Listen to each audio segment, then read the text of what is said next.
Hi everyone, my name is Brooke, and this is my recap analysis of the course. Overall, I really enjoyed this course, and honestly, it's probably one of my favorite classes that I've taken so far while studying at North Shore. Before I initially begin, I'm just going to apologize because I will be kind of glancing up slightly, just because I have a whiteboard kind of in back of me, just to highlight some of the key points of each week. But starting off with week 1, we talked about the interpretive photo exercise, and the overall point of that was just to lay out the cognitive element of each image and just kind of interpret each image for ourselves. And I really enjoyed the process of that. I thought it was really cool and just interesting to see how my other classmates had different opinions and just different viewpoints. The next component we talked about was the denotation and connotation of a sign, as well as myth of. In the first chapter, I learned that a sign consists of a signifier, which is kind of like the form or an image, whereas the signified is the literal or actual meaning behind the image.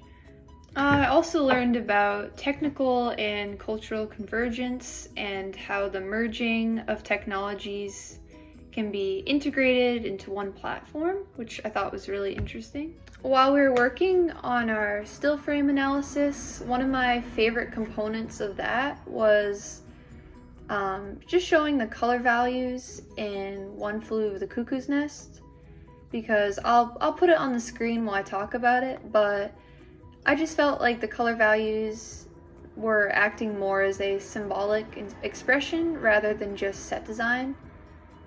They are used throughout the film as representation between the contrast of the sterile, oppressive mental institution and the rebellious humanity brought in by the main character, Randall McMurphy.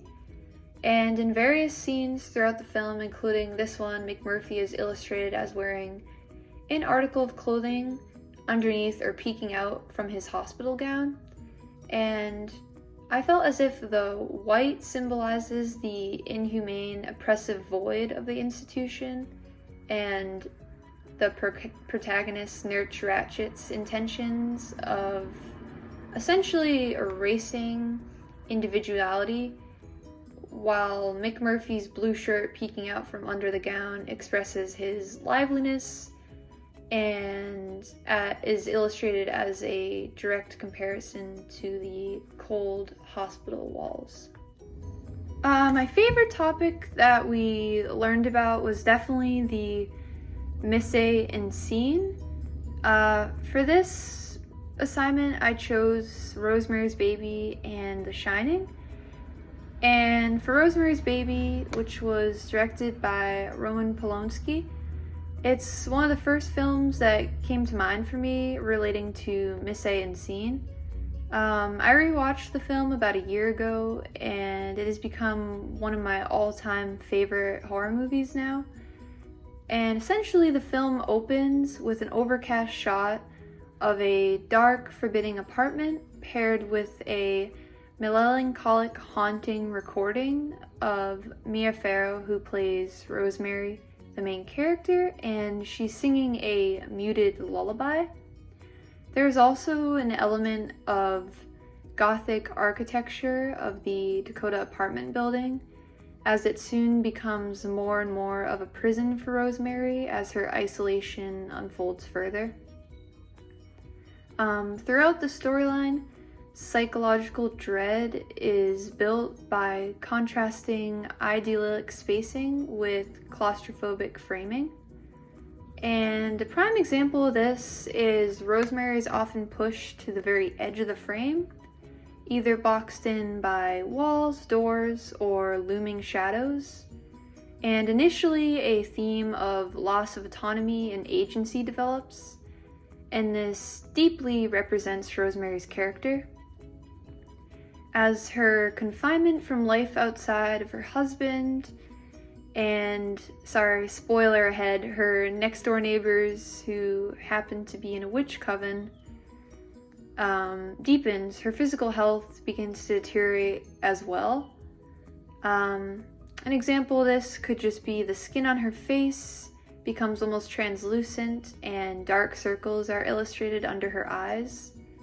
Additionally, her bright youthful clothing transforms to washed out color palettes that emphasize her vulnerability. Another film, which is also one of my favorite horror movies, is The Shining, directed by Stanley Kubrick. And similar to Rosemary's Baby, the arrangement of each frame is masterfully crafted to induce a constant ripening of dread. And by utilizing shifting color palettes, unsettling props, and a deliberate lack of character occlusions, the Overlook Hotel is transformed into an inescapable maze of madness. An example could just be when Danny rides his tricycle, the wide-angle camera floor follows him at eye level, and this almost traps him within the claustrophobic borders of the maze-like hallways. The characters within the film are also filmed in warmer tones when they feel safe, as compared to the chilling, piercing blues from the snowy landscape outside that instill a chilled, unfamiliar dread. The Kubrick stare is another technique that is often frequently used, and this could just include when Jack Nicholson is instructed to project an unsettling, malevolent look directly into the camera, which I'm definitely a big fan of. Within week 4, we also talked about how the decline of local news reduces civil engagement, allows government corruption to go unchecked, and inherently increases national political polarization. Although, on the other hand, this shift may foster more independent journalists and reduce the influence of corporate media consolidation, but the decrease in local news creates information gaps, but conversely also reduces the prevalence of standard corporate mandated scripts. And a positive element includes the capacity of potential growth in independent alternatives. Although I do believe that to maintain objective journalism, journalists should prioritize presenting the facts, whether or not they agree with or personally endorse those facts.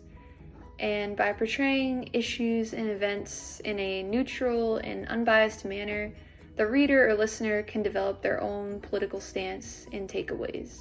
I also really enjoyed listening to Nikki Usher's podcast because she drew on her experience as a researcher and journalist, and she argues that the country is in a geospatial realignment where power, inequality, and even identity are increasingly tied to physical geography, and as a result, journalism is increasingly designed for and by affluent, white, and liberal citizens.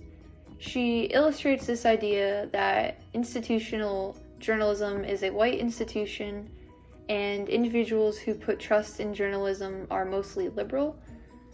And as a result, Red America may not trust the media, and increasing journalism news is often tailored for Blue America.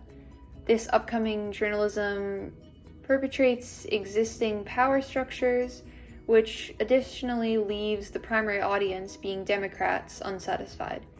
She also notes that newspaper companies are shutting down, and local journalism is becoming increasingly difficult due to the average low income and wages. Moreover, she states that news is often for the elites, and to make journalism more inclusive, we need people from varying backgrounds. And her final point was just by empowering people in journalism and implementing more programs in schools for media, this could aid in shifting the white liberal journalism narrative to more diverse outlooks. Thank you guys for a great semester and for tuning in. Bye!